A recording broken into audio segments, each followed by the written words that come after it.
Meet will start. Meet. I think it's Okay. yeah. The screen is visible, I hope. Okay. What are you doing? Whose laptop is that?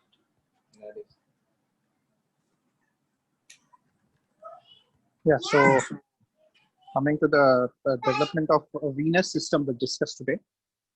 Vein is derived from a Latin word vena, which means to come. So any vessel that brings the blood to the heart, irrespective of the oxygenation status, is termed a vein. The exception to this is just the portal system, which delivers it to the liver. The venous system of developing embryo can be broadly divided into two parts. One is the systemic veins and the pulmonary veins. We'll be dealing mainly with the systemic venous system. The systemic venous system is again divided into three systems of veins. One is the umbilical veins, vitelline veins, and the cardinal veins. Umbilical and the vitelline veins together constitute what is known as the visceral venous system, and the cardinal veins, of course, give rise to the somatic venous system. The vitelline veins are also called the omphallomesenteric veins. So interconnection between these three venous systems and regression of certain parts and enlargement of some other parts together give rise to the three basic venous systems of an adult or the newborn, that is the portal, the caval, and the azygous venous system. This is just the picture showing the three primitive venous systems of the embryo. If we can see, this is the common cardinal vein here, which gives rise to the anterior cardinal vein, which drains the upper part of the body, mainly the brain and the upper part of the body. The posterior cardinal vein, which drains the lower part of the body. This is the posterior cardinal vein. This is the anterior cardinal vein. Both combine and form the common cardinal vein. The other two are the vitelline vein, which drains from the yolk sac, and the umbilical vein, which drains from the placenta. So the umbilical vein brings the oxygenated blood, and the vitelline veins, which drain the yolk sac. So these are the three basic venous systems of the developing embryo.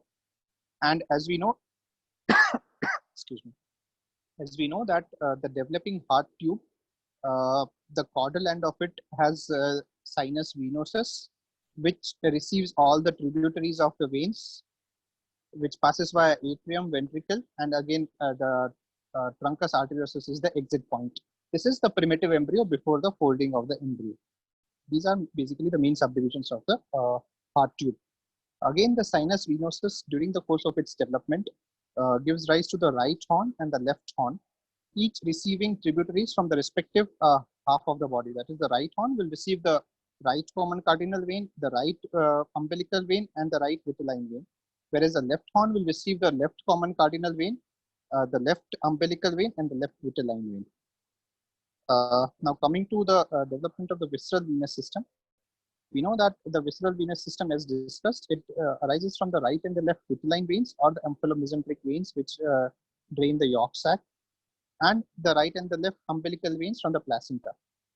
Now, sinus venosus is actually the draining chamber of all the venous tributaries, as we have seen. It develops by the enlargement of the confluence of the umbilical veins. So umbilical veins are one of the first veins to develop around the third or the fourth week of the embryonic life. And the proximal most portions of the umbilical veins enlarge, and both the sides they come together and form the sinus venosus. It joins the atrial segment of the developing heart tube by a slit-like opening called the sinoatrial foramen. It is already present in the 20 somite embryo. We know that the initial 2 months of the embryonic life are divided into somites, each consisting of 2 days period. We did not go into the minute details of the embryology. The sinus venosus is divided into 3 parts: the middle transverse sinus and the right and the left lateral horns. As we have seen here, these are the horns, and here you will have the body or the transverse sinus. So all 3 paired venous system drain into the ipsilateral horn of the sinus venosus. And we know that there is a developing septum transversum in close proximity to the developing heart tube. So all the proximal portion of all these veins are in close proximity, and later they get embedded into the septum transversum. This is the septum transversum, the shaded area. And this septum transversum later gives rise to the liver. So the hepatic buds grow into this and they form the liver. So I think we'll just understand this from the diagram, and then again we'll revise it whatever I've written. I've written everything so that whenever we revise, we can just understand everything. This is the common, we'll just see it on one side. This is the common cardinal vein, the umbilical vein, and the vitelline vein. So the medial most is the vitelline vein, then comes the umbilical vein, and the lateral most is the common cardinal vein, again, which gives rise to the anterior and posterior parts. Now, with the development of liver in the septum transversum, these veins, basically these two, we are dealing only with the development of the visceral veins. So the umbilical and the vitelline vein, they are basically divided into three parts. One is the suprahepatic, one is infrahepatic, and one is intrahepatic. So this is the intrahepatic, this is the suprahepatic, and this is infrahepatic. So these two sets of vein, that is the vitelline vein and the umbilical vein, are divided into infra, intra, and suprahepatic portions. Now the intrahepatic portions, they subdivide into minute tributaries, which later give rise to the hepatic sinusoids. And these hepatic sinusoids ultimately again combine and they form the venous channels which connect to the sinus venosus, which are known as the hepatocardiac channels. This is what occurs with the growth of the embryo. So these veins will form minor tributaries which will form the hepatic sinusoids. These sinusoids again will get together and will result in the formation of again the venous channels which drain into the sinus venosus. They are known as the hepatocardiac channels. So hepatocardiac channels are basically the remnant of the vitelline veins. The umbilical vein disappears. We'll come to the detail later. So after that, again, the left hepatocardiac channel disappears. We know that the left horn of sinus venosus altogether involutes, and whatever is remaining is the right horn of sinus venosus, which gets embedded in the right atrium. So gradually after this stage, the left hepatocardiac channel involutes, and all the blood from the liver goes via the right hepatocardiac channel here into the sinus venosus. We'll come to the ductus venosus later. So as we discussed, with the development of hepatic buds in the septum transversum, they can be divided into infra, intra, and suprahepatic segments. With further development of the liver in septum transversum, the proximal, that is the infrahepatic parts of umbilical and vitelline veins, are broken into numerous small channels that contribute to the hepatic sinusoids. These sinusoids then drain into the sinus venosus through terminal, that is a suprahepatic portion of the vitelline veins, which are known as the hepatocardiac channels. A thing to note is, at this stage, the umbilical veins disappear. The proximal, that is the suprahepatic portion of the umbilical veins, lose their connection with the sinus venosus. Also, with further development, the left horn of sinus venosus undergoes regression, and the left hepatocardiac channel also disappears. That is quite understandable. So all the blood from the umbilico-vitelline veins, that is both the umbilical and the vitelline veins, they enters the sinus venosus through only the right hepatocardiac channel, which is also called the common hepatic vein.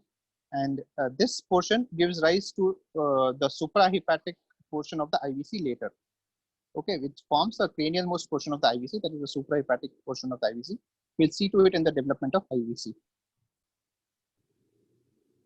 Now at this stage, the right umbilical vein altogether disappears, and all the blood from placenta now reaches the liver via left umbilical vein. So only in umbilical vein, the left is left out, left behind. Everywhere else, we see that the left disappears, but only in the umbilical vein, the right umbilical vein disappears. Because all other tributaries, they join to the sinus venosus, and the left horn of sinus venosus disappears. So by and large, all the channels which we come across, they will be disappearing on the left side. Only exception is the umbilical vein, in which the left is left behind and the right disappears. Proximal part of the umbilical vein disappears bilaterally, no? Only distal one. Yeah. Proximal disappears bilaterally. Only the distal one, or so basically the Right disappears totally and left only proximal portion disappears.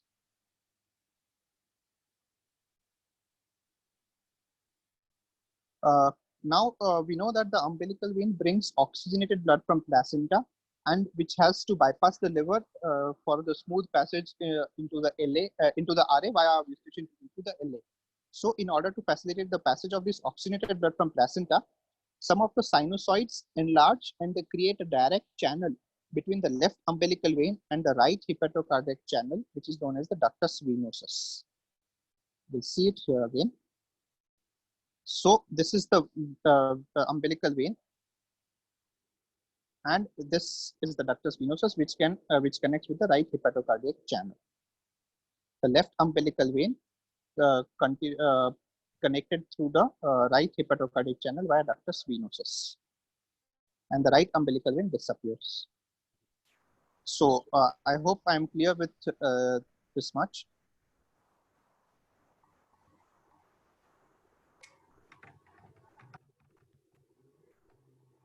Okay, I put it again already. So just in brief, with the development of liver, these are divided into the intra, and suprahepatic portions. The intrahepatic portions will give rise to sinusoids. These sinusoids again form the hepatocardiac channels, which drain into the sinus venosus. The left hepatocardiac channel disappears, only the right hepatocardiac channel persists, which drains all of the liver, that is all these tributaries. Again, the right umbilical vein disappears. The left umbilical vein is connected to the right hepatocardiac channel by formation of ductus venosus, which is formed by enlargement of the sinusoids to facilitate the smooth passage of this oxygenated blood. Now coming to the development of portal system, we'll again come to this during the development of IVC. Coming to the development of portal system, all this that we discussed was happening in and around the liver, that we can see that the septum transversa. So while this was happening in and around the liver, away from the liver, the infrahepatic portion of the vitelline veins, which lie on the two sides of the developing duodenum, give rise to the portal system of veins. We know that the vitelline veins will drain the yolk sac, and they are also called the omphallomesenteric veins. So later on, they drain the gut also. Each vitelline vein is on the either side of the developing gut tube. Now at this stage, three interconnections develop between the right and the left vitelline veins, and two of which are ventral to the developing gut tube. One is dorsal to the developing gut tube. So the cephalic ventral connection, the middle dorsal connection, and the caudal ventral connection. So two ventral, one middle dorsal connection. At this time, superior mesenteric vein and splenic vein, they develop independently and they join the left vitelline vein just caudal to the dorsal anastomosis. Okay, we'll just understand through this figure. So this is the developing duodenum, the right and the left vitelline veins, and what we have seen, we have already seen what was happening in the liver. Now away from the liver, they develop three anastomoses. This is the distal ventral, the middle dorsal, and the caudal ventral anastomosis. And the superior mesenteric vein and the splenic vein, they develop independently, and as you can see, they join the left vitelline vein just caudal to the dorsal anastomosis. Now, after that, some parts of this veins disappears and others persist, giving rise to the portal system. We see that the right vitelline vein caudal to the dorsal anastomosis totally disappears. The left vitelline vein caudal to the entry of the superior mesenteric vein and the splenic vein totally disappears. Also, the left vitelline vein cranial to the dorsal anastomosis totally disappears. So what happens is the portal vein is basically formed by this portion of the left vitelline vein, the dorsal anastomosis, this portion of the right vitelline vein. This is the main portal vein, and it divides into the left and the right branches. The left branch is formed by the cranial ventral anastomosis, and the right vitelline vein proximal to the cranial ventral anastomosis forms the left branch. Okay, I think we need not remember all this in detail unless only the development of portal venous system is asked. So basically two veins, they develop three anastomoses. One is dorsal, the two others are ventral. splenic vein and superior mesenteric vein develop separately. They join the left vitelline vein just caudal to the dorsal anastomosis, and selective regression of these parts lead to the formation of these two veins, forming the common, the main portal vein, which reaches up to here and then divides into the left part and the right part.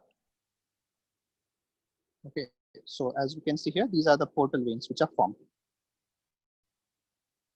So just a revision again, the stem of the portal vein is formed by the left vitelline vein between the entry of superior mesenteric and splenic vein and the dorsal anastomosis. The dorsal anastomosis itself and the right vitelline vein between the dorsal anastomosis and the cranial ventral anastomosis. Also, the left branch of portal vein is formed by the cranial ventral anastomosis and the part of left vitelline vein cranial to this anastomosis. And the right branch of portal vein is formed by the right vein, which is cranial to the cranial ventral anastomosis. As you have seen earlier, the vitelline veins break down into smaller veins and ultimately join the hepatic sinusoids. These are known as venae advehentes, and these sinusoids ultimately drain into IVC via hepatocardiac channel, which is known as venae advehentes. I think this is not required. Now here, the left umbilical vein, it now ends in the left branch of the portal vein. This occurs at the left end of the cranial ventral anastomosis. You see here that this is the left end of cranial ventral anastomosis. This is the site exactly where the umbilical vein will enter. And from here, again, there is ductus venosus, which drains that into the hepatocardiac channel, the right hepatocardiac channel. You can see it here also. This is the left umbilical vein, which is entering here, and via ductus venosus, it will enter the infravena cava, or that is the adult version, or in the fetus, it is called the right hepatocardiac channel.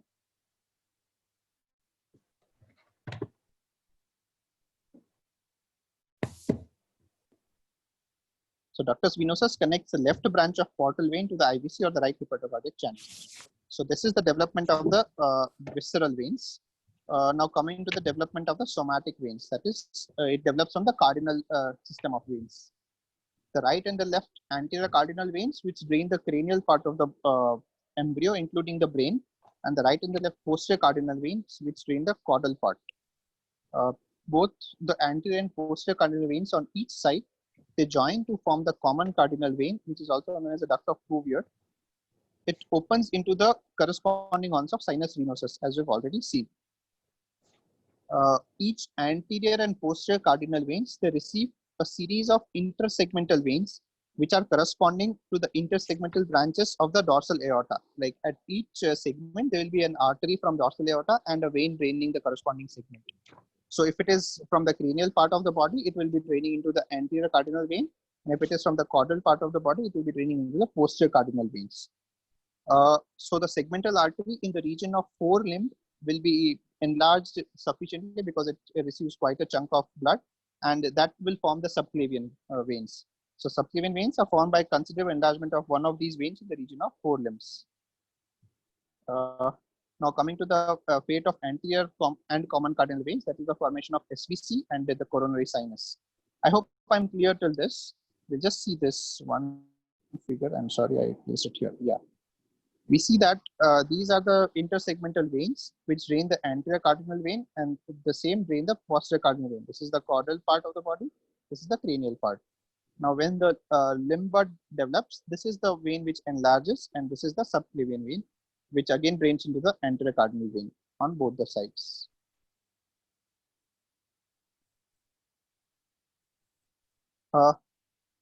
So the anterior cardinal veins are joined by subclavian veins that drain the forelimbs on each side.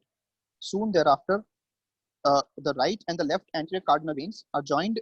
That is, they develop anastomosis between each other, which is known as the transverse anastomosis, which is proximal to the junction with the subclavian veins. That is, it is near the heart. Now, the part of the left anterior cardinal vein, which is caudal, that is proximal to this anastomosis, and the left common cardinal vein, it regresses almost completely, except the part which forms the coronary sinus and the superior intercostal veins. We will come to it in a bit. So, as we have seen that the left horn of sinus venosus regresses or involutes, so almost all the veins on the left sides will involute over the course of development. Now, various portions of the remaining anterior cardinal system, they give rise to the SVC, the right and the left brachiocephalic veins, and the internal jugular veins. Also, a thing to note is the external jugular veins arise as secondary channels and they are not derived from the anterior cardinal veins. So coming to this in diagrammatic representation, this is the common cardinal vein, anterior and posterior cardinal veins. Here we see that the subclavian veins are joining this anterior cardinal veins, and proximal to this junction, these two anterior cardinal veins are connected by a transverse anastomosis, and the portion that is proximal to this transverse anastomosis and the common cardinal vein almost completely involutes, except it gives rise to the coronary sinus and intercostal vein. We'll come to it in a bit. But as of now, what we'll remember is most of this, like 99% of this involutes, and what is left is only on the right side. So now what we have is the subclavian veins on both the sides. These are anterior cardinal veins, and this is the transverse vein. And we have a common cardinal vein here, which is connected to the right horn of sinus venosus, which drains into the RA. So this part of common cardinal vein and a bit of anterior cardinal vein, that is after this transverse anastomosis, forms the SVC. This part above the transverse anastomosis of the right anterior cardinal vein forms the right brachiocephalic vein. We see that this is the right subclavian. This will later form the right jugular. So both of these combine to form the right brachiocephalic vein.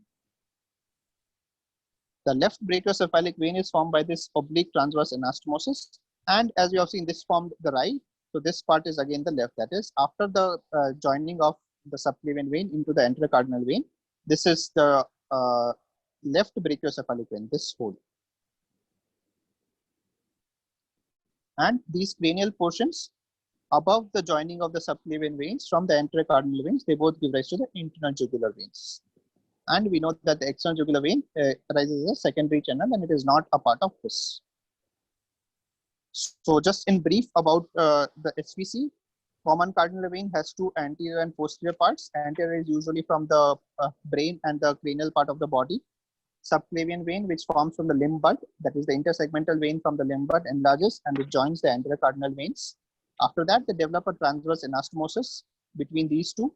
The left common cardinal vein and anterior cardinal vein, which is this proximal to this anastomosis, involutes, except it gives rise to the coronary sinus, which is important.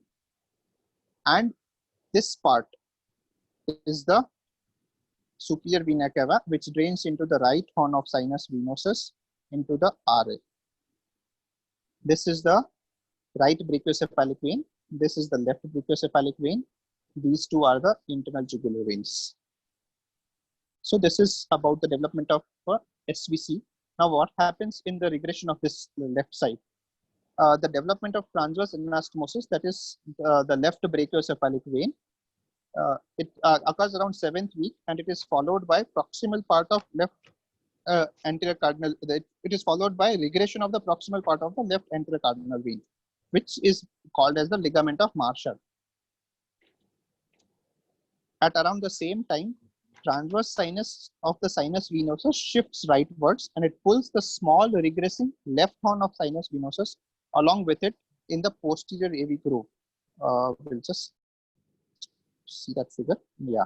So this is the sinus venosus. This is the transverse part. This is the right horn, and this is the left horn. The left horn will slowly regress, and this moves rightwards, and it pulls this on the right side on the posterior AV groove.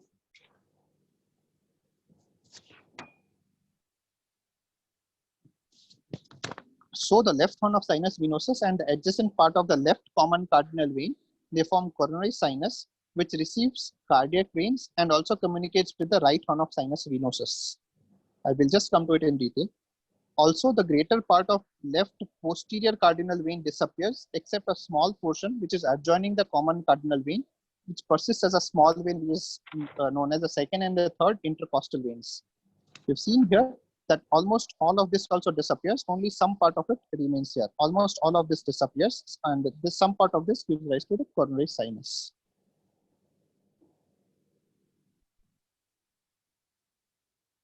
Yeah. This part, almost all of it disappears. Only what it forms is the left superior intercostal vein. And this part, along with some part of the common cardinal vein, forms the second and a third intercostal veins. I'll just tell you here so that we can correlate later.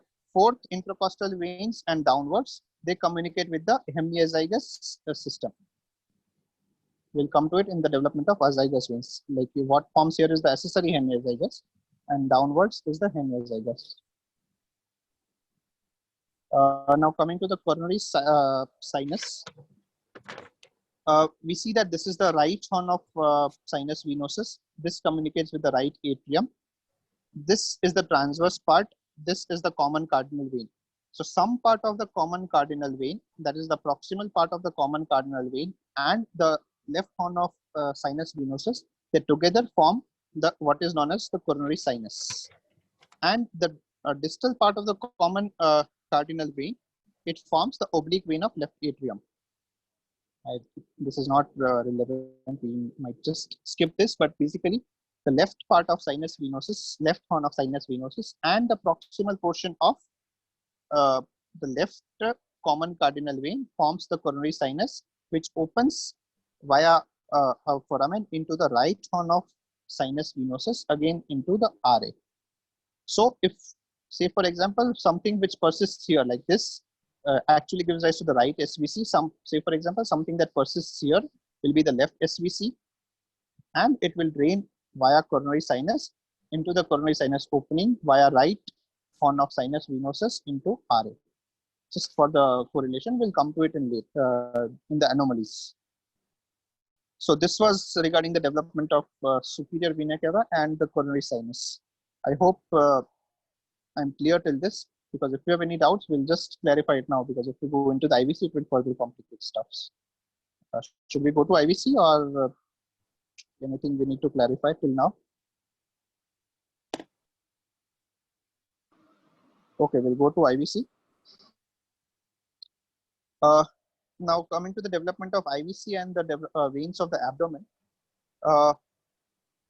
IVC, the veins of kidneys, gonads, adrenals, and the veins which are draining the walls of the thorax and abdomen, which are caudal to the heart, they are derived from the series of longitudinal venous channels. There are 5 venous systems. As we know that one is the posterior cardinal veins. What develops later is the subcardinal veins. One is the supracardinal veins or the thoracolumbar veins. And also we have seen that the umbilical and the vitelline system of veins. So 1, 2, 3, 4, and 5. The posterior cardinal veins, the subcardinal, supracardinal, and umbilical, and the vitelline systems. Now coming to the fate of posterior cardinal veins. At the cranial ends, these join with anterior cardinal vein to form the common cardinal vein, as we have already seen. At the caudal ends, they receive veins from the lower limb buds, that is the external iliac veins, and also the veins from the pelvis, which is the internal iliac veins. As we have seen in the upper limb, the same happens at the lower limb. Now at the caudal ends of the posterior cardinal veins, they become interconnected by something called as transverse anastomosis, similar to the anterior cardinal veins. We see here that these are the posterior cardinal veins on both the sides. They receive the external iliac veins from the limb, lower limb, and from pelvis, what we receive is the internal iliac vein. And they later get connected by a transverse anastomosis, as it happened in the anterior cardinal venous system. Now, during this time, there is developing kidneys, that is the mesonephros here. In relation to the developing mesonephros, there develops a system of veins which is known as the subcardinal veins. The green shaded ones are the subcardinal veins. They drain the kidneys via renal vein, and they are connected cranially and caudally with the posterior cardinal veins on both the sides. So these are the subcardinal venous system which drain the kidney by renal vein, and they attach cranially, and the caudal attachment is proximal to the transverse anastomosis.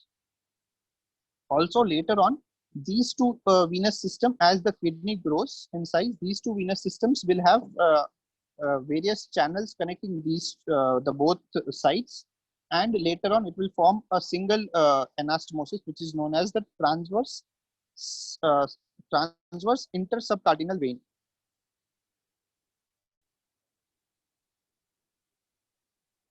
Okay, these are formed in relation to the developing mesonephri. They communicate cranially and caudally with the posterior cardinal veins. They receive blood from the developing kidneys.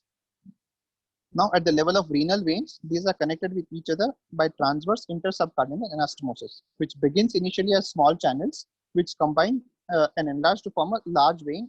Moss and Adams mentions it as transverse intersubcardinal sinus, whereas other embryology books mention it as vein.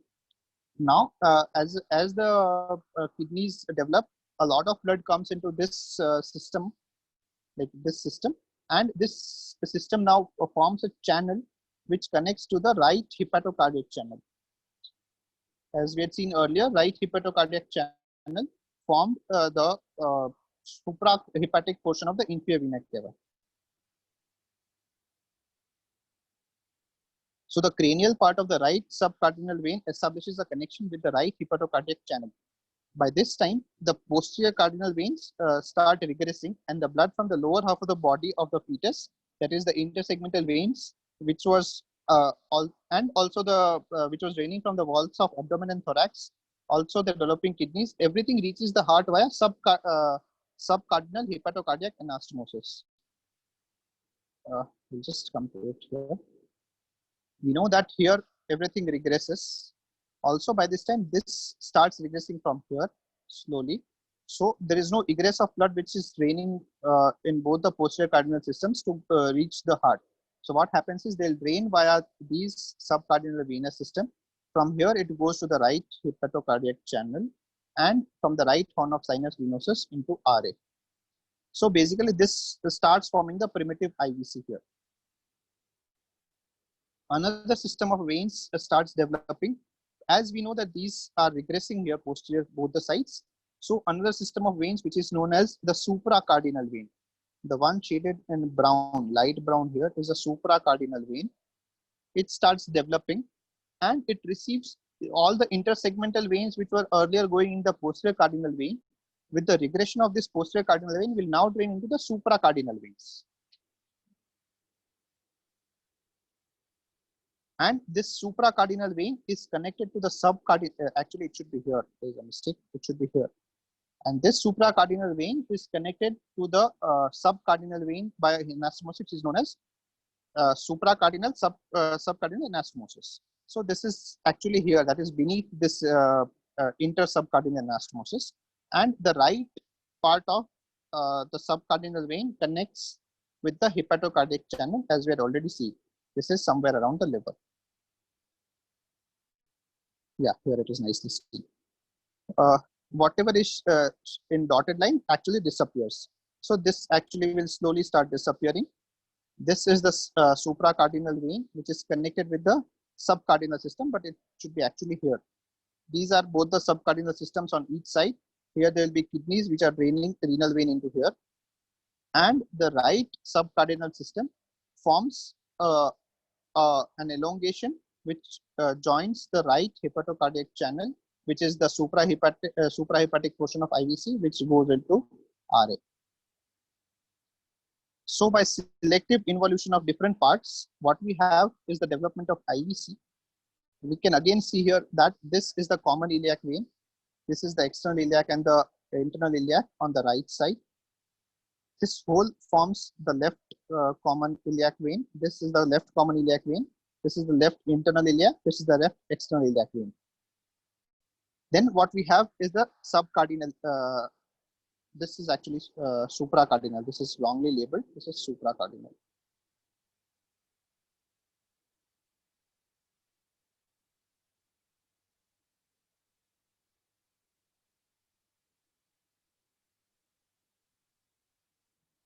Yeah, so from here we have the supracardinal vein.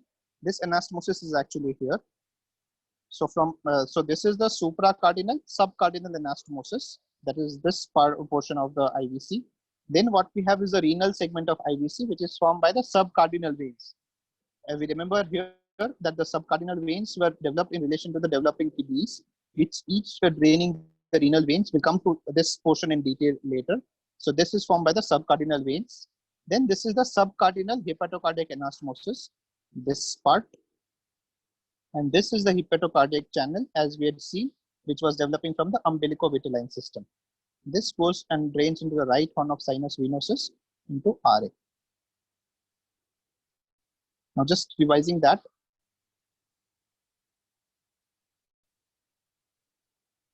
Yeah, from the supra, yeah. This naming, like if we see that more it goes cranially, it is named as sub, whereas caudally it is named as supracardinal. No, it is only one thing that is, see, initially this was the cardinal vein, right? And this was developing medially and posterior to the cardinal vein. So this was named as subcardinal vein. Okay, which was developing in relation to the kidneys. Okay, there is nothing like medial and like cranial and caudal. This was developing in relation to the kidneys, which was named as subcardinal vein because it was a subsidiary of this. That is what I assume. Like it is there nowhere this logic is given. So this was subcardinal, and later on when this was regressing, all these intersegmental veins had nowhere to go, and another system of veins was developed, which was much more what we can say, which was more in size than this because this was involuntary. So which was later called as supracardinal vein. That is what I understood. But there is nothing like cranial to caudal. Only the thing is this part is formed by supracardinal and this part is formed by subcardinal. That is why probably we might think that. But even here, this is supracardinal. This is also subcardinal. So there is nothing like cranial to caudal relation. But just that this part is formed by the supracardinal vein. This is formed by the subcardinal vein. And this left posterior intercardinal veins, that what you told, that will regress, huh? Both the right as well as left posterior cardinal veins gradually regresses. Only the portion of this which is from this transverse anastomosis to the joining of the supracardinal vein, this portion stays. That's it. Okay, fine. We see here, yeah, this portion stays. So this forms, this portion forms this part. Okay. The external iliac and the internal iliac veins, common iliac vein on the right side. Similarly, this is the common iliac vein on the left side, internal and the external iliac veins, and this portion, the lower cranial most portion of the IVC, this is formed by the posterior cardinal vein, as we can see here. It is shaded nicely. Then this is formed by the supracardinal vein, this portion. This is the supracardinal subcardinal anastomosis. This is the renal segment of IVC. We'll come to the detailed explanation of it later.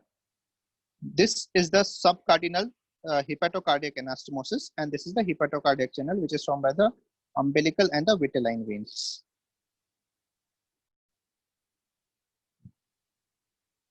So just again revising about the supracardinal vein, they developed before the complete involution of the posterior cardinal veins, a new set of paired veins, which is the supracardinal veins, developed dorsal to the subcardinal veins. These veins communicate cranial and caudally with the posterior cardinal veins, as we had seen, and they also connect with the subcardinal veins with an anastomosis, which joins the subcardinal veins just below the renal veins.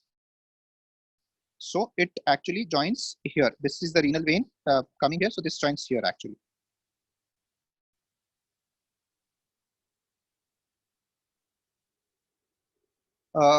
Now the intersegmental veins also drain into this system of veins.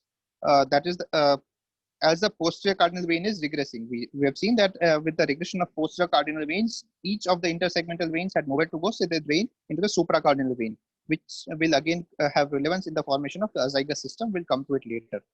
Now, many parts of this longitudinal venous systems disappear, as you have seen earlier, and the veins that remain give rise to the renal vein, IVC, gonadal veins, and the suprarenal veins. Just again a revision of this development. This the common iliac veins and the internal and external iliac veins. This is the subcard. This is again, I'll have to change it here. This is the supracardinal. Then we have the supracardinal, subcardinal anastomosis. I think we have revised it enough of times. So this is basically the formation of IVC. So the lowermost portion of IVC is formed by the right posterior cardinal vein, between its junction with the supracardinal vein and the transverse anastomosis, lower part of the right supracardinal vein, the right this is like going from caudal to cranial. Then comes the right supracardinal subcardinal anastomosis. Then is the right subcardinal vein, which forms the renal segment of IVC. We'll come to it later. And the subcardinal hepatocardiac anastomosis and the right hepatocardiac channel, which drains into right horn of SVC to RA. Now, again, the common iliac veins and the internal and external iliac veins, as we've seen, it is very obvious. So it is just, I've just mentioned it. We can go through it later. Now, formation of the renal, suprarenal, and the gonadal system of veins. The right renal vein is developing from the is basically a mesonephric vein which drains into the right subcardinal vein. Hence, it drains into a portion of IVC which is formed by the right subcardinal veins. This portion of IVC is basically formed by the right subcardinal vein. We'll see it here again. Yeah, this portion is the one which forms the renal segment of IVC. All this part forms only the left renal vein. This portion forms the IVC, which is connected here.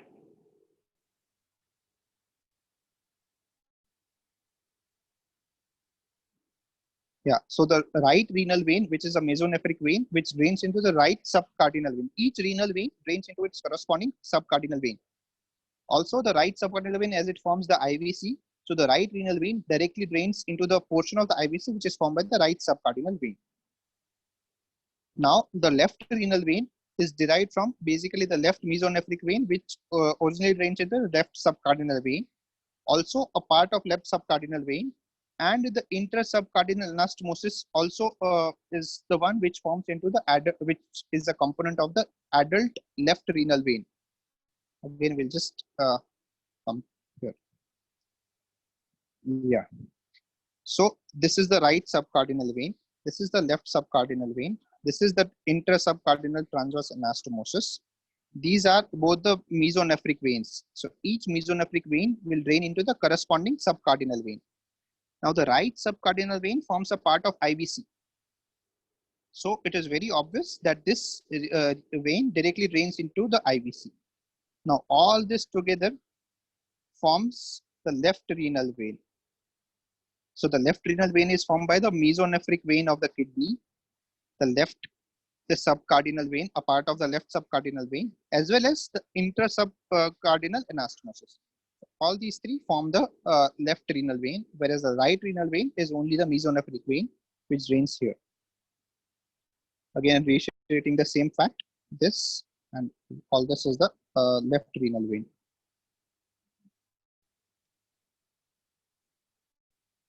Yeah, so the left renal vein is derived from the left mesonephric vein that originally drains into the left subcardinal vein. A portion of the left subcardinal vein also gives rise to the left renal vein and the intersubcardinal anastomosis. Now this anastomosis lies in front of the aorta, and hence we know that the left renal vein also lies in front of the aorta. It has a similar relations. Also, suprarenal veins and gonadal veins on each side, they drain into the respective subcardinal veins. So it is very obvious that the right suprarenal and the right gonadal veins will directly drain into IVC, into the portion which is formed by the right cardinal vein, right subcardinal vein, sorry. And on the left side, they will be draining into the left renal vein, and then they'll go into the IVC. Here, this is the right suprarenal vein. This is the right gonadal vein. They drain into the right subcardinal vein, but this is the right subcardinal vein which forms the IVC. Similarly, the left suprarenal and the left gonadal vein, they drain into the left subcardinal vein, but this portion of left subcardinal vein forms the left renal vein. So these both drain into the renal vein, whereas these both directly drain into IVC. So this is about, hence, again, this explains why these drain directly into IVC and why these drain into the left renal veins and then into IVC. So this is about the development of IVC and the abdominal veins. Now coming to the last system, that is the azygous system of veins. Azygos is a Greek word which means unpaired. So these are basically the unpaired veins. Azygous vein is actually a vein which connects the suprarenal portion of IVC with the SVC. We have seen that with the involution of the posterior cardinal veins, the veins which are draining the body wall, that is the intersegmental vein, they were earlier draining the posterior cardinal veins. With its regression, they will drain into the supracardinal veins. So they drain into the supracardinal veins. They are also called the azygous line of veins or the supracardinal veins. Here it should be posterior cardinal veins, sorry.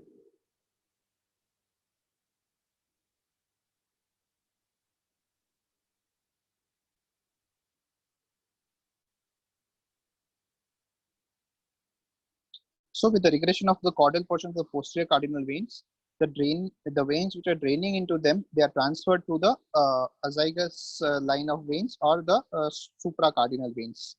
Now, cranially, we have seen that these channels used to communicate to the posterior cardinal vein and then into the common cardinal vein. If you see here,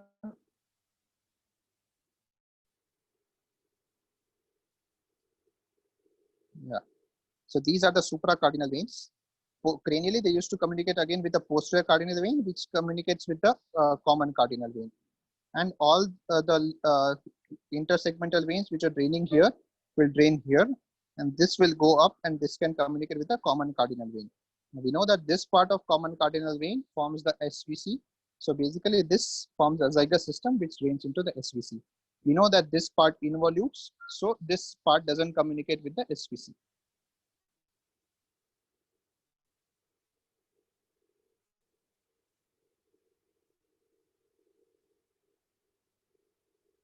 So cranially, these channels drain into the posterior cardinal vein and then into the common cardinal vein.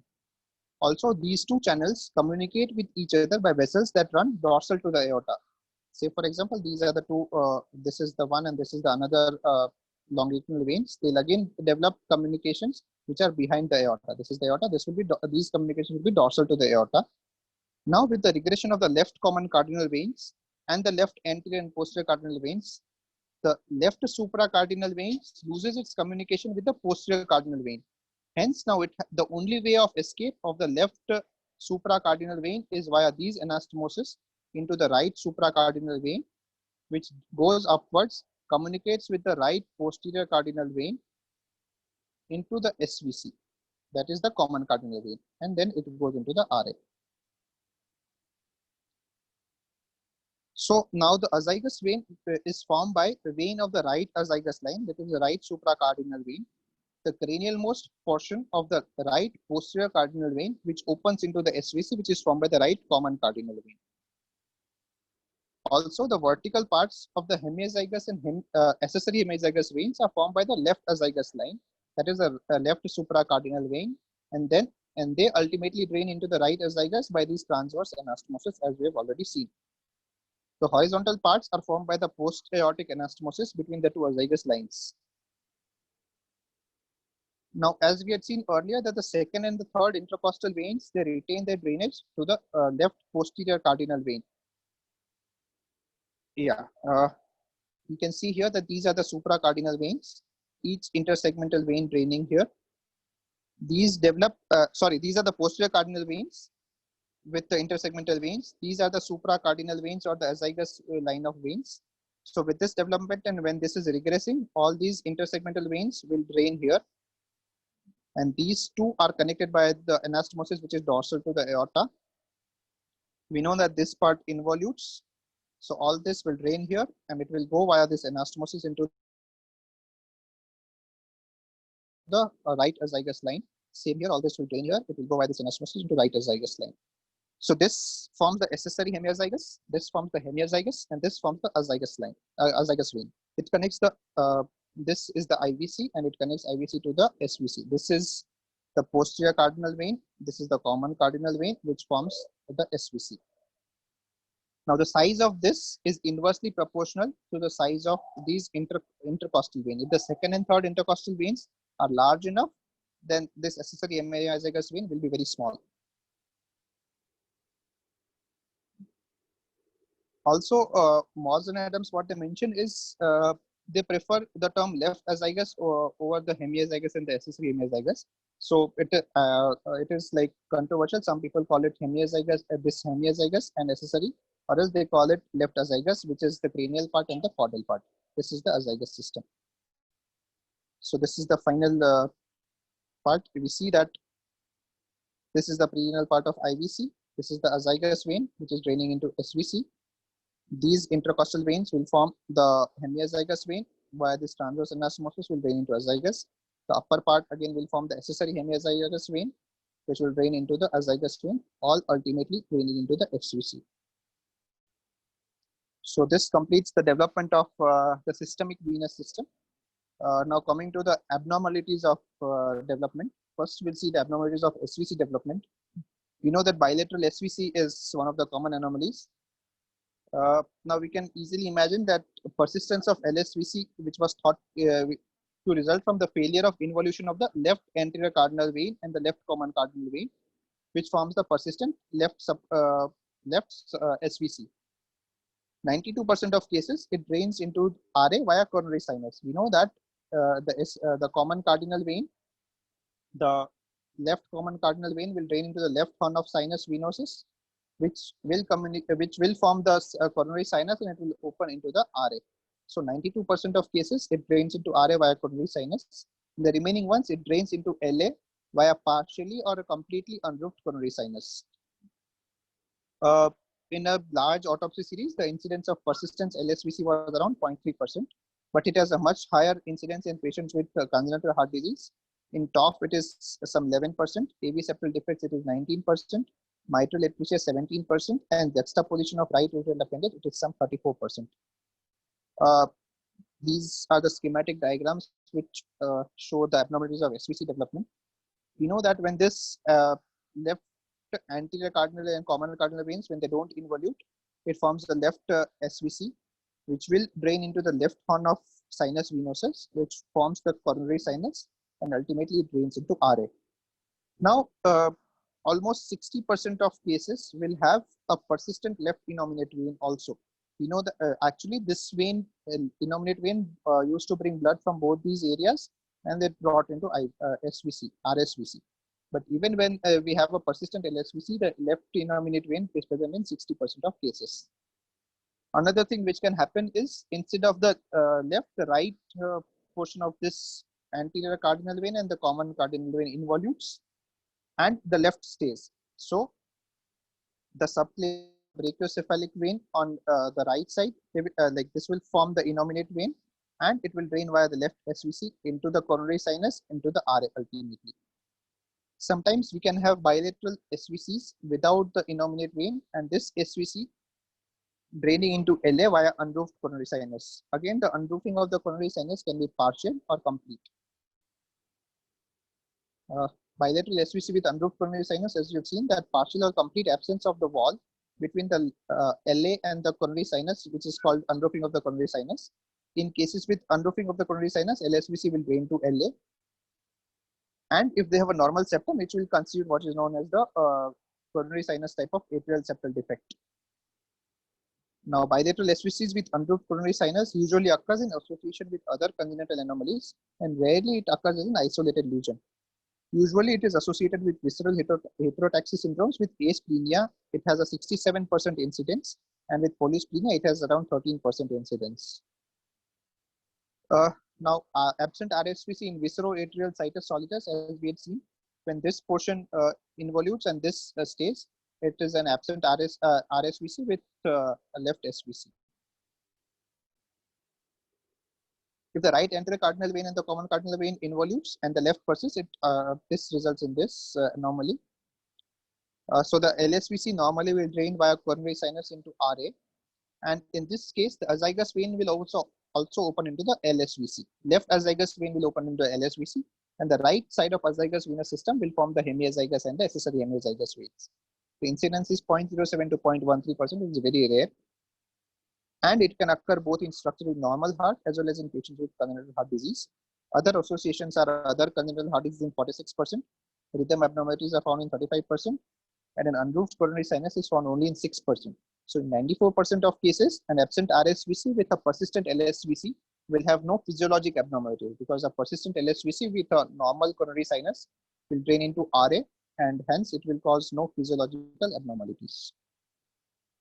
Now, the left atrial or biatrial drainage of SVC, as we know that this is basically a sinus venosus type of atrial septal defect, where the wall between the SVC and the RUPV is absent, and this leads to the RA drainage also. We'll not go into the detail of this.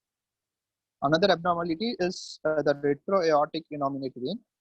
This is actually the abnormal position of the left innominate vein, which is behind the ascending aorta. Normally, the left subclavian vein and the left jugular vein, they form the left innominate vein, which passes on the right side, which passes from which passes on right side from the left side, anterior to the aorta. Sorry, this is mistake. And anterior to the aortic arch in the superior mediastinum. It joins on the right. It joins the right innominate vein to form the RSVC, as we had already seen. Now, what happens in the right retroaortic innominate vein? The left innominate vein which forms, it doesn't go straight on the right side. It descends inferiorly. It runs on a course which was almost similar to the left SVC, which if it was present. So basically, it continues as the left anterior cardinal vein, and when this portion of the anterior cardinal vein starts involuting, then it has nothing, nowhere to go. So say, for example, this we'll just draw it. I think I have a figure here. Yeah. So this is the left innominate vein. Usually, what happens is it will cross over on this side to join the right innominate vein, and it will form the SVC. But in retroaortic innominate vein, it will go downwards, a course which is almost similar to the LSVC. But before it enters the aorta, before it enters the LA, it will course behind the aorta, and it will join the SVC just above the SVC-RA junction. Now, the embryologic basis was proposed by Gerlis and Ho. They suggested that retroaortic innominate vein results from the failure of formation of the transverse communication between the anterior cardinal veins when the lower portion of the anterior cardinal vein involutes. We had seen that both these cardinal veins will have this transverse communication. But if it is not formed at the time of involution, then this lower portion of the anterior cardinal vein starts involuting, but there is no communication for the blood to go. So at this time, it comes up to here, and then somewhere here, while the involution is starting, this will form the plexus of capillaries, and it will cross over on opposite side behind the aorta and join the SVC here. So in such circumstances, blood draining from the left side may drain through a lower plexus that communicates between the left and the right anterior cardinal veins. This lower plexus forms the retroaortic innominate vein. This by itself is not symptomatic. It doesn't cause any physiological abnormalities. The only importance is during surgery, if it is not recognized, it may cause difficulties in mobilizing the SVC. So it may cause some issues in surgery, in the surgical management, but otherwise, if it is an incidental finding, it has no associated abnormalities. But as this is usually associated with congenital heart disease, the surgical management, it might complicate surgical management. Now, the abnormalities of the coronary sinus. We know that the coronary sinus defect or the unroofed coronary sinus is one of the abnormalities. The other one is the coronary sinus orifice atresia. The three types of abnormalities, say this is the persistent LSVC. This drains via coronary sinus into RA, and when there is unroofing of this, it can communicate to LA as well as this. So this basically acts as a coronary sinus type of atrial septal defect. The other part is the atresia of this. This is the normal opening of coronary sinus into RA. When this opening is atretic, it can either open into LA this way, or what can happen is, if this is atretic, this blood goes back into the LSVC via the left innominate vein and comes to the RSVC into RA. So the blood which is drained by the cardiac veins will go to the coronary sinus, travel retrogradely via LSVC, left innominate vein, RSVC, and RA when this is atretic. So these are the three abnormalities of coronary sinus. Abnormalities of coronary sinus. Coming to the abnormalities of the IVC, interrupted IVC, as we know, is the most common abnormality. Absence of the hepatic segment of IVC with azygous continuation either into RSVC or LSVC is defined as interrupted IVC. So basically, it is the absence of the hepatic segment only. Rarely, infrahepatic IVC may continue both, like it can connect to both RSVC and LSVC via bilateral azygous system. So basically, this is the IVC when the hepatic portion is absent. This infrahepatic portion with the azygous vein goes upstairs, connects to the RSVC, and then comes into RA. So this is known as IVC interruption. Sometimes it may have bilateral communication also. Though it was reported, there were case reports of this earlier. In 1967, Moller et al. Concluded that interrupted IVC constitutes one of the important characteristic features of polysplenia syndromes. It has around 86% incidence in heterotaxy with polysplenia syndromes. Although, as a rule, interrupted IVC occurs in patients with heterotaxy and CSCs like polysplenia, it has also been reported in patients with normal hearts, and rarely it occurs in patients with asplenia. Now, we know that when this is interrupted, the blood has an alternate channel to go to the SVC. So, usually no physiological abnormality occurs. Hence, this is like it doesn't have any clinical manifestation. But why this is important is, one, as we have seen that it is frequently associated with heterotaxy syndromes. The other thing is it can complicate catheterization, or say, for example, these congenital heart disease patients will have arrhythmias, and if you are planning radiofrequency ablation, if the IVC is interrupted, it basically creates problems in catheterization. Also, during bidirectional Glenn shunt or the cavopulmonary anastomosis, we should be aware that the IVC is interrupted. Many a times, like not always, what they do is with the creation of the SVC to PA anastomosis, they'll clip the azygous veins. So in this case, if they clip the azygous vein with IVC interruption, this is usually fatal. So the importance is with heterotaxy syndrome, it is associated. It can complicate catheterization as the IVC is not patent, and during bidirectional vein or pulmonary anastomosis, we should be aware. The another anomaly is bilateral IVC. We have seen that IVC develops from five systems of veins.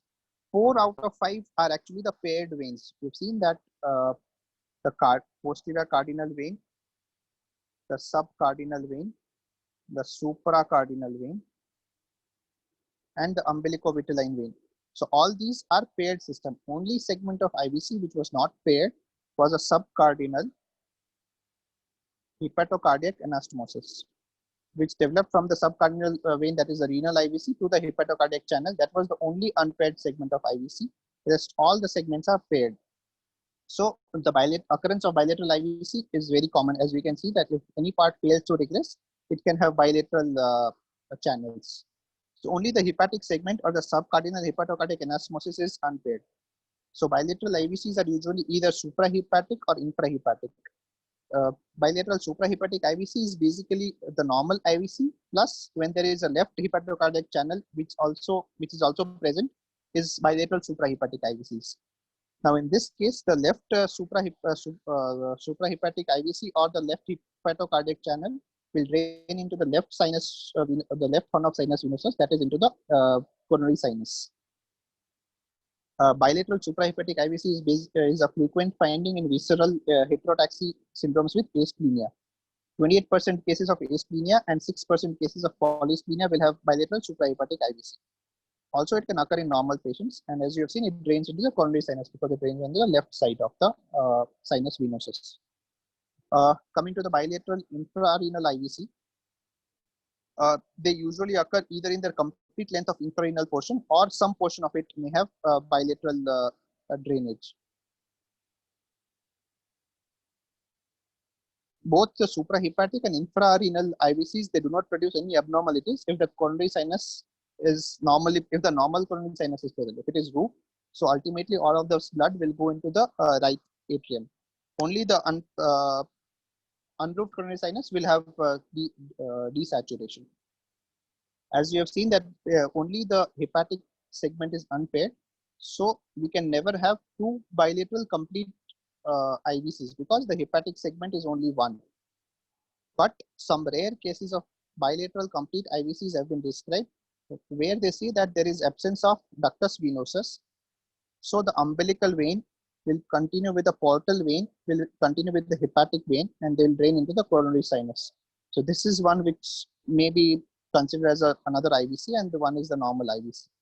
So this is the rare scenario where this has been described, but otherwise, by and large, the whole of the IVC cannot have bilateral because the hepatic portion of the IVC is unpaired. The rest all portions are paired.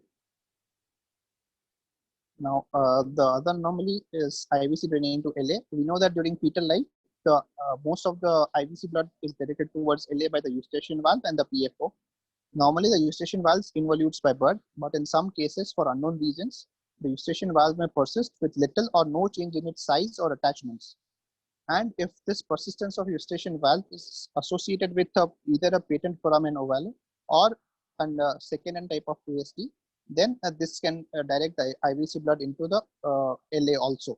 So this can result in IVC blood going into LA as well as RA. Also, some earlier reports had mentioned the completely LA drainage of IVC along with all of the systemic veins draining into LA. But later on, as the information came, it was actually left-sided RA which was receiving these drainage. So it is actually impossible for an IVC to drain completely into LA. Only thing is via eustachian valve it can drain into LA. Now, when there is drainage of IVC to LA, we know that it results in desaturation or cyanosis and its other manifestation like polycythemia, brain abscess, and paradoxical embolization. And surgical correction, surgical redirection of the IVC to RA is the treatment. So this completes the development of systemic veins and its anomalies. Another thing is the portosystemic shunt, that is the Abernathy malformation. If we want, we can continue that, or if we want, we can do it at some other time. I have made the PPT like we had presented, so we have it ready. What is everybody's opinion? If no, this myth, can you just this coronary figure is there? No, coronary sinus ASD. So that three anomalies of coronary sinus. Can you go there just once? Yeah. So what? Both of these, the opening of coronary sinus is atretic here. Which one, A and B? Yeah, here. Where is coronary sinus septum means? That is a septum, huh? This is the opening of coronary sinus into the RA. This is the coronary sinus. See, normally this is the coronary sinus which opens here. Okay. And this part of the coronary sinus basically involutes, which receives the LSVC. When an LSVC is present, if this part is missing, this is like an unroofed coronary sinus. Okay. And say for example here, if we say that this wall is missing, so this is an unroofed coronary sinus, and this wall is also missed. This is the routine opening. So the blood from here can communicate this way. This is the coronary sinus atrial septal defect. Okay. The first one, what happens in the first one?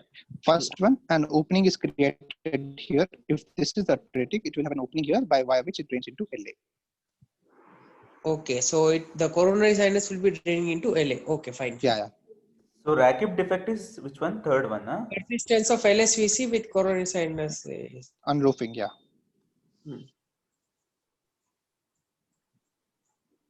Here, the Rakib defect. And the C1. Okay. And the supracardiac TAPVC and cardiac TAPVC explanation also that is actually the development of pulmonary veins. What they say is the lungs are developed. Lungs basically they develop from the gut, like the gut mesoderm. So initially they'll have the blood supply of the visceral veins, but then slowly they'll develop that is involuted, and they'll develop the small plexuses amongst themselves, like the lung plexus around the lungs that is given from the visceral system. From LA, a diverticulum or some diverticulum like thing is formed, which again grows towards the lungs, and it connects with the plexus which was there around the lungs. So this forms the pulmonary veins. And the systemic veins which were supplying, they will involute. If this involutes, this like the connection with LA to the pulmonary veins, this involutes, and then the veins from the lungs will have nowhere else to go, but then they'll drain into a systemic vein, which forms the abnormal pulmonary venous connection. If we want, that is actually very simple and it is self-explanatory. That's why I thought this was only systemic veins, so I've not put. But initial part of the development of lungs, they receive the venous drainage from the systemic. They drain into the systemic veins, their venous plexus. Then the systemic veins and pulmonary veins connections is involuted, and from LA they say that a rising or some process like thing develops, which gives rise to the left and the right pulmonary veins, and they ultimately anastomose with the venous plexus of the lungs, and then they form the pulmonary veins. So if this involutes early, then from here they'll go to the systemic veins, which is the reason for the abnormal pulmonary venous connection. Meet, hello. Yeah. Meet, this intrahepatic portion IVC is this interpreted IVC. What will happen to the hepatic veins, sir? Hepatic veins will drain to the hepatocardiac channel into the IVC, na? Intrahepatic portion, that interrupted IVC also, it will drain to that part. Yeah. That is what. Even in interrupted IVC, the hepatic veins they form the hepatocardiac channel, and they will drain into the RA. Okay. So that is why many times it is missed, because when they just see the suprahepatic portion of IVC, you should not label it as IVC intact. You should trace it to the hepatic portion. Okay. Interrupted IVC, this portion is absent. So this is anyways present, and this will drain into the RA. This portion via azygous will drain into the SVC. Okay.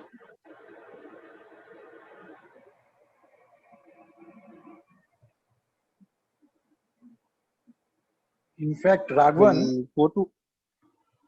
Hello. Gaurav, tell me.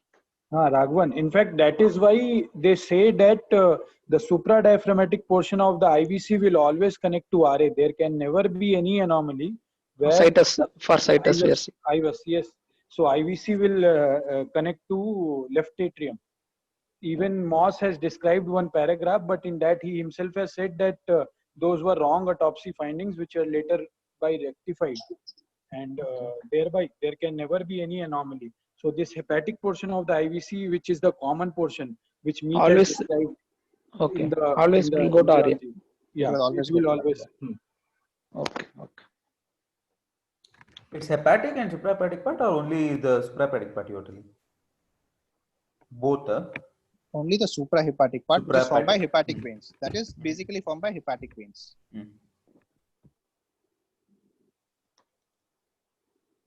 We'll go to Abernathy, or we'll discuss diabetes and CAD, as everybody says. Abernathy will take at least half an hour, 45 minutes. Diabetes and CAD. Darshan, how long will it take, the diabetic CAD? Yes, you want. Actually, diabetes CAD, everything means majority of me know only things is points what to write. So like it's nothing to discuss too much, only which points we can write, that is only there. So if you want to understand Abernathy is good, but if you want to discuss diabetes CAD, it's okay. It is only theoretical topic, we know everything, but what to write, it is important step. No, I think this embryo will be too much, I feel. Yeah. Okay, Darshan, if you feel you can quickly tell about the diabetic CAD, then I think you can I'll finish in join. 20 minutes. Yeah, we can join this Abernathy malformation as a part of some other topic later. Okay, no Meet, you okay with that? Yeah, I have it prepared, so we can do it anytime, with any topic, we can club it together. Okay, sure. Thanks, mate.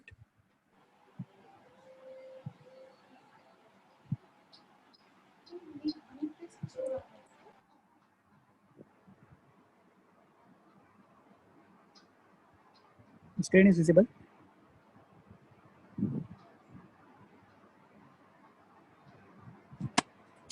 Okay, so diabetes CAD, actually prevalence of diabetes overall worldwide is increased, and in India it is reaches up to 10% of the population. And what is important is 1/3 of the ACS patients will already be diabetic, and other 20 to 25% of the patients will come first time diabetic when they came as a ACS. So roughly we can say approximately 50% of the patients who are presented as an ACS will be either as a first-time diabetic or already diagnosed. So 50 diabetes, that's why is more important because it's significantly associated with the coronary artery disease. So we can divide this discussion in 4 parts. So how will you screening the CAD patients in a diabetes? How will you prevention of coronary artery disease in a diabetic population? How will you manage diabetes in a patient with CAD, and how will you manage CAD in a patient with the diabetes? So first definition. So there's no because of ADA 2019 guidelines. So diabetes is defined as if HbA1c is more than 6.5% or your fasting is more than 126. So these two are recommended. When these are borderline, we can use other parameters like PP2BS more than 200 or RBS more than 200 with symptoms. And we define impaired glucose tolerance when your FBS is less than 126, but your PP2BS is between 140 to 199. And impaired fasting glucose means your post-prandial 2 hours is less than 140, but your FBS is between 100 to 125. So these are the definitions. So why it is important to know diabetic patients, because both ACC and ESC guidelines have categorized those patients in high risk or very high risk. So if once patient become diabetic, automatically it will come into moderate risk when the duration of diabetes is less than 10 years. When it becomes more than 10 years but without any organ damage, it is high risk, and other associated target organ damage or established cardiovascular disease, coronary artery disease, ACS, it becomes very high risk. Same thing is for our ASCVD risk stratifications. Once patient becomes diabetic, it becomes high risk. They've divided high risk, very high risk, and extremely high risk. Same. Diabetes is high risk. Diabetes with CKD or any other one risk factor is very high risk, and any other ASCVD established becomes extremely high risk. So this is so now why the diabetes patients develop this predominant diabetic vascular diseases. So various mechanism has been described. The first mechanism is endothelial dysfunction, which is one of the most important mechanisms, because what will happen is this endothelial dysfunctions increases the risk of associated hypertension and also other adverse cardiovascular events by various mechanisms, like they are decreasing endothelial nitrous oxide productions, decrease prostaglandin. So these are vasodilatation which decreases, and endothelin, angiotensin, thromboxane A2, reactive oxygen-free radicals, this will increases. So all this will contribute to endothelial dysfunction. Then imbalance between the clotting factors and fibrinolytic pathways. So they in itself causes increase in the clotting system activations like factor 8 or 1 Willebrand factor 7, and also increases the platelet activity as well as aggregations, and decreases the fibrinolytic activation. So all this will predispose to increase clotting factors and increase risk of atheroembolism, atherosclerosis, thrombosis. And about other mechanisms are increased systemic inflammations or proliferation of the vascular smooth muscle cells. So all this proliferated vascular smooth muscle cells has been described as a mechanism of atherosclerosis. Also, they are described as a mechanism of ISR or stent thrombosis. Then also causes abnormalities in the lipid metabolism and increased risk of atherosclerosis. So how will you screen these diabetic patients for coronary artery disease? So recommendations are all the patients we have to screen for target organ damage because it will further risk stratify the patients whether it is high risk or very high risk. So for risk stratifications, we can use the microalbuminuria, particularly renal involvement, and all the patients should be prescribed resting ECG to see any other associated hypertension or suspected cardiovascular disease, because 4% of the patients with diabetic will be having silent MI, so which can be picked up by this resting ECG. Apart from that, they have described carotid and femoral plaque burdens for class 2 indications for asymptomatic patients for diabetes, and coronary calcium score, CT-CAG, ankle brachial index, or atherosclerotic plaque burden, all are class 2B recommendations for diabetic patients to screen for coronary artery disease. And echocardiography, they have not recommended echocardiography specifically, but they have written echocardiography is the first choice for structural and functional abnormalities when associated with diabetes, like when you're suspecting already IHD or any other complications like risk factors of target organ damage like increased LV mass, LVH, diastolic dysfunction, systolic dysfunctions. Then they are described as the first line for asymptomatic diabetic patients. So how will you prevent coronary artery disease in a patient with diabetes? So this table summarizes all. So target blood pressure goal will be less than 130/80. Your glycemic control goal will be less than 7%. HbA1c goal should be less than 7%. But they describe if the patient is young patients, recently onset diabetes, no any other major complications, then you can go for more stringent control by less than 6.5%. And if the patient is elderly, more chances of hypoglycemia, then you can keep between 70 to 8%. Lipid profile, as we can risk stratify this patient in high risk, moderate risk, or very high risk. It will be like less than 55 for very high risk for less than 70, and the moderate risk you can go less than 100. Role of platelet in asymptomatic diabetic patients is controversial. Recent trials that aspirin and everything have recommended it is not beneficial, but they say if there is patient individualized basis decision we can take. If the patient is very high risk, you can give a single antiplatelet. Apart from that, smoking cessations, physical activity, weight reduction therapy, and dietary habits we can prescribe. So now what is the recommendations for blood pressure in a patient with a diabetes? So as you know, target goal will be less than 130/80. We just go with the medications. So lifestyle changes. So this weight reduction, physical activity, alcohol restrictions, and AC inhibitors and ARBs are the class 1 recommendations for hypertension patient in diabetes, particularly if the patient is having associated target organ damage like microalbuminuria or proteinuria or LV hypertrophy. If the blood pressure is not controlled, then other class 1 recommendations will be apart along with this AC inhibitors or ARBs, calcium channel blockers or thiazide diuretics. Rest of drugs has been given as a class 2A recommendation. And these recommendations, particularly for AC inhibitors in a diabetic patients, come from the following trials. Like HOPE trial is studied ramipril in diabetic patients, and they have found superior to placebo in a diabetic subset, as well as Europa for perindopril. For ARBs, one trial has been done, Transcend trial. So they have studied telmisartan versus placebo in this diabetic subset, but they failed to achieve any statistical superiority. So ARBs as such, they are not specifically useful to prevention of coronary artery disease, but they say if the AC inhibitors usually first line, but they are usually reserved if the patient is intolerant for AC inhibitors or any other class of medication should not be combined. Those two should not be combined together. Management of dyslipidemia in diabetic patients already we discussed. According to risk stratify, there will be a target of less than 100, less than 70, or less than 55. And statin as class 1 recommendation. Apart from that, ezetimibe or PCSK9 we can use as a class 1 recommendations when you are not able to achieve the target LDL goals. Rest of drugs is given class 2 recommendations. And female statins are contraindicated. Now coming to management of diabetes, how will you manage diabetes in a coronary artery disease subset? So whether you will prescribe intensive glucose control or standard glucose control, means less intensive. So first trial was UK PDS trial. So they've done newly diagnosed diabetic patient. Intensive glucose control means target was less than 6.5% with insulin or sulfonylurea versus only diet management. And they found that intensive glucose control decreases the microvascular complication, and they also decrease the reduction trends towards reduction of p-value was 0.05. So but after that, 3 trials came, ACCORD, ADVANCE, and VADT, and they also studied intensive versus standard therapy to decrease cardiovascular risk. And at 3 to 5 years of outcome, they have not found any cardiovascular benefits in an intensive arm. Apart from that, they have shown there is increased risk of hypoglycemia. And even ACCORD trial have shown that they are associated with the increased mortality particularly. Followed by two more trials came, DIGAMI 1 and DIGAMI 2. So DIGAMI 1 have shown that insulin-based intensive glucose control decreases the mortality in a diabetic patient with acute MI, but DIGAMI 2 have not shown such changes. So that's why it should be individualized. And one more trial for ACS patients, the role of glucose, insulin, and potassium solution in a ACS patient, but they also found there is no benefit in this usual case. So all these trials together, they divide target HbA1c goal should be less than 7%. If the patient is having low risk of hypoglycemia, newly diagnosed patient, long life expectancy, oral young patients with less comorbidities, you can go less than 6.5% also.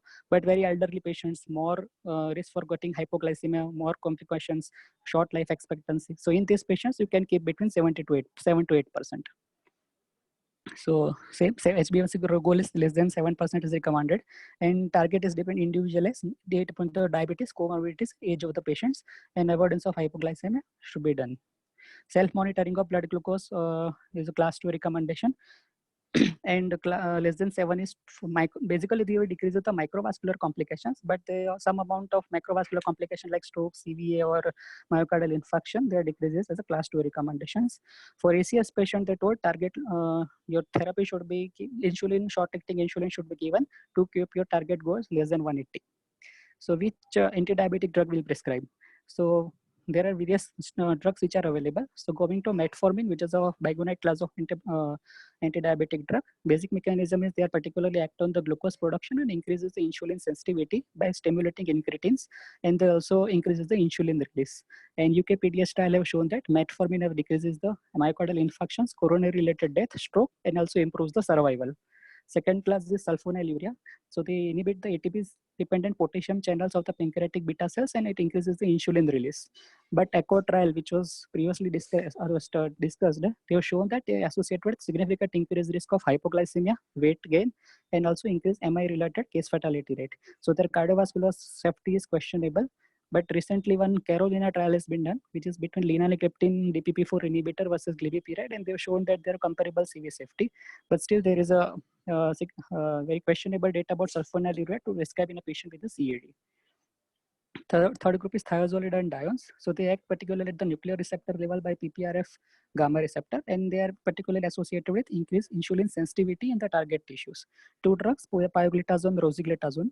Pioglitazone has been studied in PROACTIVE and IRIS trial, and both the trial have shown that pioglitazone decreases the relative risk reduction of secondary endpoint of MACE, particularly all-cause mortality or non-fatal MI and stroke. But in a RACO trial for rosiglitazone, they have shown it was neutral effect on the cardiovascular outcome. Apart from that, one important side effect is particularly causes significant plasma volume expansion and increase the risk of heart failure. So it is contraindicated, particularly if the patient is having LV dysfunction or heart failure who is in NYHA class 3 or 4 symptoms. Alpha glucosidase inhibitor, agarbose, which inhibit the glucose absorptions in the intestine, but they have not shown decrease any cardiovascular mortality. Meglitinide is nateclinide. One trial for that is Navigator. It is also not shown to decrease any cardiovascular mortality. Coming to insulin, so short-acting insulin is recommended for ACS for short-term glucose management to keep it less than 180 VGO. For longer-acting insulin, 2 trials has been done. One is Origin trial. So they have studied in high cardiovascular risk patients with impaired fasting glucose or impaired glucose tolerance or diabetic patients. Longer-acting glargine versus standard therapy, that is omega-3 polyphenolic fatty acid or placebo. And they have shown that CV outcomes were similar. Another one is Dagludec, which is a once-a-week insulin. They have also shown there is no difference between Dagludec or glargine to decrease the cardiovascular mortality. So long-term cardiovascular mortality benefit is not given by insulin. For short-term use, you can use. Coming to newer drugs, so mainly 3 class. One is DPP4 inhibitor. So basically, DPP4 inhibitor, what will cause is body will have a GLP-1 and a GIP, that is glucagon-like peptide and glucose-like peptide and glucagon inhibitory peptide, which are also known as incretins. This will increase the glucose-mediated insulin release, decrease glucagon level. And this is inhibited by the DPP4 enzyme. So if you use DPP4 inhibitor, this GLP-1 and GIP-1 level will increase. So it increases the insulin release and decreases the glucagon production. So trials for that was SAVOR-TIMI-53 for sexagliptin, Examine for alogliptin, Tacos for sitagliptin, and linagliptin for Carmelila and Carolina.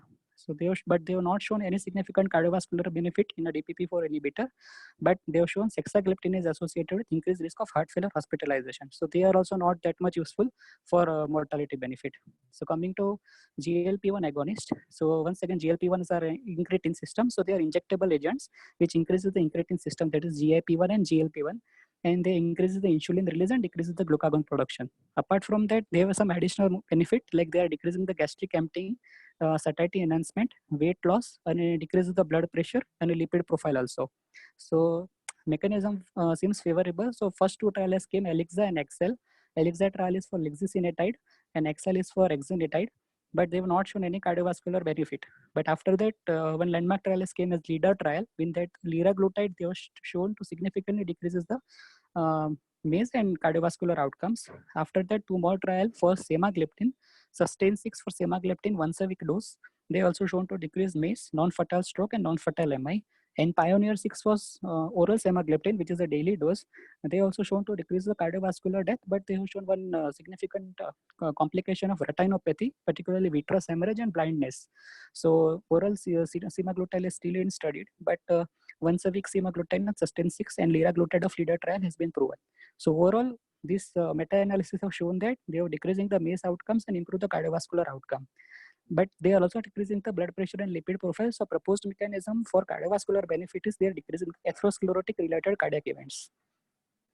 Other one is the SGLT2 inhibitor, which was already discussed by Meet. So I just keep some important points. They block the SGLT2 receptors in a proximal convoluted tubule and increase the urinary excretion of the glucose and sodium, and they will give the glucose reduction. And they have studied an EMPA-REG outcome trial as empagliflozin, CANVAS, and CREDENCE for canagliflozin, and declared TIMI58 as a dapagliflozin. And all these trials have shown that they're decreasing the MACE outcome, but their predominant effect is decreasing the heart failure hospitalizations. There's some amount of decreasing cardiovascular death, non-fatal MI, and a non-fatal stroke. One important complication of canagliflozin was their increased risk of lower limb amputation and fractures. So after all these drugs, SGLT2 inhibitors and GLP-1 analogs both have given class 1 recommendations to use in diabetic patients. So apart from that, empagliflozin also shown the mortality benefit. So it is recommended in a patient with diabetes and cardiovascular disease to decrease the risk of death. Same for GLP-1 analog, liraglutide, which is leader in trial. It is recommended to decrease the patient with diabetes and cardiovascular disease of very high risk to decrease the risk of death. These two drugs have significant mortality benefit, but apart from as a class effect, these two has given class 1 recommendations. As per metformin is a class 2 recommendation. Insulin, so insulin-based glycemic control for ACS patient. Whenever there is a RBS is more than 180 to control short-term goals. Thiazolidine is not recommended, particularly because it increases the risk of heart failure. And DPP-4 inhibitor is shown, sexagliptin has shown to increase the risk of heart failure. So they are class 3 recommendations. So how will you? Yeah. Sorry to interrupt. This thing, this metformin and insulin, particularly metformin, this table is from 2019 diabetes guideline. Yeah, diabetes and cardiovascular disease. I think ACC-HA, it is still class 1, na? Actually, they've written metformin is the only class of drug which is recommended to combine with the insulin. But in CAD patient, okay, I will go through it. I have just written from this. I am also not sure. I think ACC-HA was 1. Na? Dimpu, are you here? Yeah. What about metformin? For heart failure is class 1, not for CAD. In obese patients with heart failure, I think you would have come across it in heart failure guidelines. Correct. Yeah. Okay. Not in CAD. Yeah. Okay. So how will you approach start the anti-diabetic drugs in CAD patients? So our already diabetic patients, which will be in a high cardiovascular risk, so we'll follow this pathway. So if the patient is not on any treatment, because of class 1 recommendations to SGLT2 and GLP-1, we can start any of these. If still HbA1c is about target, you add metformin. If still it is about target, then you combine all these three, SGLT2, GLP-1 or metformin, or you can choose any other drugs like DPP-4 or basal insulin or even sulfonylurea. And if the patient is already on metformin, then you can start any one of these, SGLT2 or GLP-1 analog. If still HbA1c is target, you can combine all these three, or you can add any one of these. So basically, SGLT2, GLP-1, and metformin, these are the proven treatment as a class 1 and class 2 recommendations to decrease the to improve the cardiovascular mortality. Now this is about diabetic management. Now how you manage the CAD in a diabetic patient? So majority of the recommendations are same as general. So like AC inhibitors or ARBs are the class 1 recommendations to decrease the cardiovascular event. Statin is a class 1. Aspirin 75 to 160 mg. Second, P2Y12 inhibitor is ticagrelor or prasugrel, particularly ACS patient or the patient is going for PCI or CEBG. PPI for those patients who are receiving DAPT with high risk of GA bleeding. And clopidogrel if there is a aspirin intolerance. All these are class 1 recommendations. DAPT more than 12 months up to 3 years as described in Pegasus TIMI54 trial. Without any bleeding major complication is given class 2 recommendations. One more is addition of second antithrombotic drugs on top of aspirin for long-term secondary preventions without any high bleeding risk, also given class 2 recommendations. And these recommendations comes from these two trials. Atlas ACS TIMI51, that is for actually rivaroxaban. And they have studied those patients who needs extra anticoagulations, like particularly the patient is having other indication of AF or any other indication of anticoagulations. 32% of the patients of this group was diabetic patients, and they have shown that they have decreased the significant cardiovascular death, but at the cost of increased risk of major non-CBG related bleeding and intracranial hemorrhage. And also COMPASS trial, in that low dose aspirin combined with the low dose rivaroxaban, they were superior to aspirin alone. But safe, they increase the risk of major bleeding, but not any fatal or intracranial bleeding. And 38% of the population of this trial also diabetic patients. So based upon two trials, if you need a secondary prevention anticoagulations, is a class 2 recommendations to give in this subset as a rivaroxaban has been approved. Now coming to revascularization in a diabetic patients. So obviously diabetic patients are more likely to have a left main multivessel involvement or more diffuse involvement, small vessel involvement. They have more comorbidities because of CKD or cerebrovascular disease or peripheral arterial disease. So if the patient comes with an NSTEMI, so diabetic patients obviously will come in high risk category. So early invasive strategy is beneficial in this group of the patients, but still compared to non-diabetic patients, chances of morbidity, mortality, chances of reinfections will be higher. For STEMI patients, meta-analysis of various trials have shown that obviously primary PCI is better compared to thrombolysis in this subset of the patient. So diabetic patients with STEMI always should go under revascularizations, particularly with the primary PCI. Now, what if the patient comes with a stable coronary artery disease? So various trials comes in this. One is OMT versus revascularizations. So BARI-2D, which is specifically done for diabetic patients, 2,368 patients with chronic coronary syndrome with obstructive CAD. And they have studied CEBG plus OMT versus OMT alone. And they found that there is no significant difference in a MACE or mortality at 5 years. But in the subgroup, when the patient is having advanced CAD, CEBG was beneficial. Coming to PCI versus CEBG trials in a diabetic patients. So diabetic patients increase overall worse clinical outcome with revascularization. Either you do PCI or CEBG. Compared to non-diabetic patients, complication rate is higher. In PCI, the complication is high because of increased risk of target vessel revascularization, recurrent MI or ISR and stent thrombosis. While CAG, it increases the risk of wound infections, AKI, heart failure and stroke risk. So trials for PCI versus CEBG, first was cardiac trial. So they have studied multivessel or complex single vessel DLE, particularly they were having osteoproximal LAD. They have studied CEBG versus PCI. In PCI, majority of the stents they use are bare metal and some amount of first degree drug eluting stents. And they found there is no difference in MACE, but with PCI, there is increased chances of revascularizations. But limitation of this study, it was small study and they have used bare metal stent and first generation drug eluting stent. Coming to Syntex trial, in Syntex trial, 452 patients having diabetic subgroup.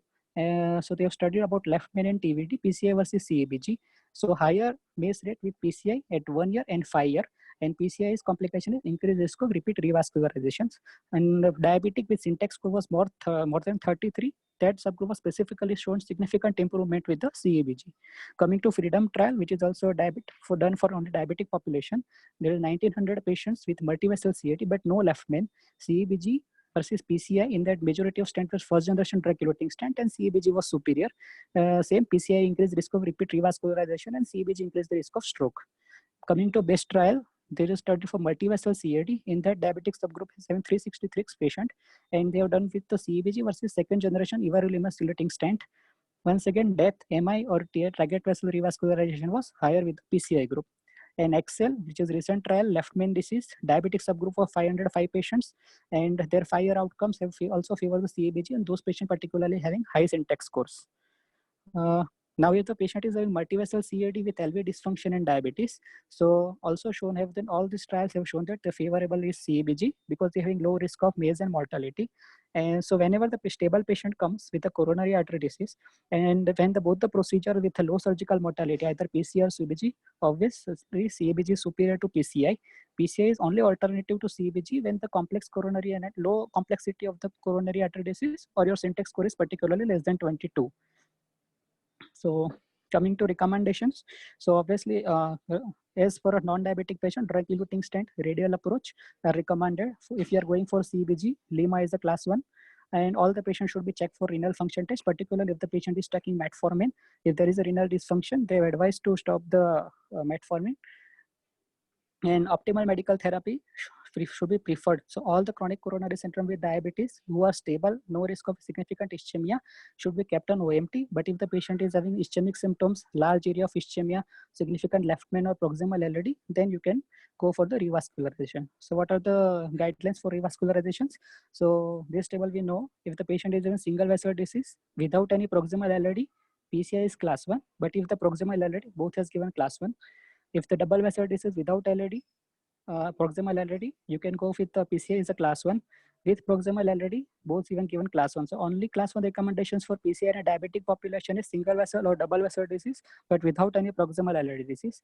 If triple vessel disease with low Syntex score or even high 0 to 22 or more than 22, CBG is class 1. PCI may be considered as a 2B recommendation. So obviously CABG is a class 1 if the patient is having TAD irrespective of syntax score. Same for left main. If the isolated left main with syntax score less than 22, you can consider PCI, but otherwise all having a class 1 recommendations for CABG. Step. Anything else, Deepu, you want to add, or anyone else you want to add something? Nice compilation, Darshan. Very good summary.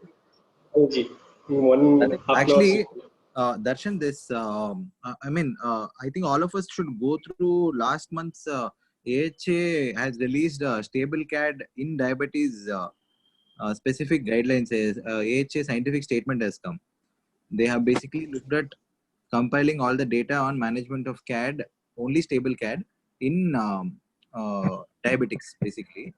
So predominantly what Darshana has told, but only thing is the because as we all know, it is a ESC flavor to it. It has a lot of like PCI being class 1 and all that is actually not based on a lot of RCTs in patients with syntax 0 to 22 especially. It was mainly based on Excel 3-year outcomes, and like how Gaurav has presented that time, the Excel 5-year outcomes have come and that will be again downgraded. The indication that for a syntax of 0 to 22, especially if there is a left main, the PCI being class 1 will go down.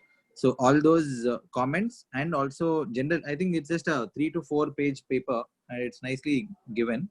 So adding to what Darshan has told, I think the only thing which we need to be aware of is 2 specific drugs given in the CAD spectrum have glucose lowering effects. One is beta blockers, other one is ranolazine. So these two definitely have, at least ranolazine they say has even up to 0.8% HbA1c lowering effect. So ranolazine is one drug, and beta blocker, what they say is that both these reduce glucose metabolism by the heart and thereby improve glycemic control. And also the other thing is that especially the beta blockers with alpha blockade, peripheral vasodilatory effect like carvedilol, nebivolol, these have better glycemic control effects because the vasoconstriction caused by beta blockers is one thing where why there is increased insulin resistance in the periphery is what is thought of. And when you have an alpha blockade, you will overcome that resistance in the beta block in the periphery, and by overcoming the vasoconstriction. Overall, in general, beta blockers causes hyperglycemia, no? Yeah, that's what they except for these vasodilating beta blockers. Yes, except the vaso have better profile when you have to give beta blocker, because in CAD you have to give beta blockers, right? So it's like that. And ranolazine has a beta blocker, has a HbA1c lowering effect. That's what. I think it's already 11:30. We'll call it a day then. Okay. Anything else? Thank you. Arun, anybody is presenting tomorrow? Nice presentation, Darshan. Oh, thank you. Nice presentation, Darshan. Thank you.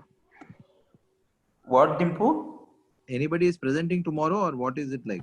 Case, Yeah, I am not at in Bangalore, so I don't think you can. When you are coming? I'm coming on 28th. Ma'am had called. See, ma'am had called. Ma'am is asking if we want the short cases back. So I thought I'll discuss it in the initial part, but then I forgot. I didn't get you. What? Short cases? Short case, we are not having. No, short case discussion is not happening. Yeah, in the classes. Yeah, better to have, no? Yeah. So I told her, in fact, no, but then she said hemodynamics classes should I stop? Then I said that Monday is anyways going waste. Anyways, there are always. Yeah, I think that can be compromised. So Monday we can have is what I told ma'am. So she said she will talk to, and ma'am was bringing up about this mock exam again, this third internals. I said instead of that, I think we will all benefit from mock practicals, I told.